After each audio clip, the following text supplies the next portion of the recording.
ছাদ ঢালাইয়ের পূর্বে যে বিষয়গুলো ভালোভাবে চেক করে দেখতে হবে সেটা ডিজাইন অনুযায়ী ছাদের রডের স্পেসিংগুলো ঠিক আছে কিনা, তারপর হচ্ছে যে বিমের রডগুলো ঠিক মতো আছে কিনা এবং বিমের সাইডের ক্লিয়ার কভার ঠিক মতো আছে কিনা এটা দেখা, এবং ছাদের আউটসাইডের যে অ্যালাইনমেন্টটা এটা সুতা করে দেখতে হবে যে এটা ঠিক আছে কিনা।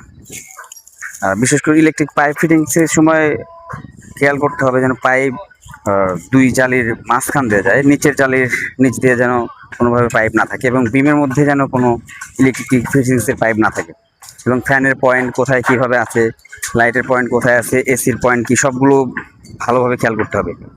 আর শাটারিংয়ে যখন ছাদ ঢালাই হবে তখন নিচে বাঁশে যে প্রপসগুলো আছে, বাঁশের যে সাপোর্টগুলো আছে, ওগুলো সবসময় খেয়াল রাখতে হবে যেন ফেল না করে, সবসময় 3-4 জন নিচে থাকতে হবে।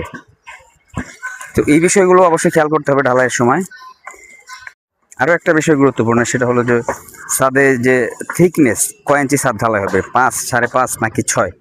যদি ডিজাইনে যেটা দেওয়া থাকে সেটা সুতা করে ভালোভাবে দেখতে হবে যে আমার থিকনেসটা ঠিক আছে কিনা, শাটারিং করাটা ঠিক আছে কিনা।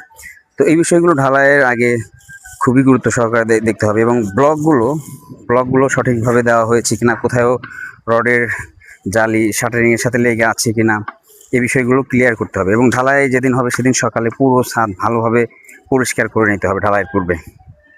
তো এই সব বিষয়গুলো অবশ্যই গুরুত্ব সহকারে দেখতে হবে ঢালাইয়ের সময়।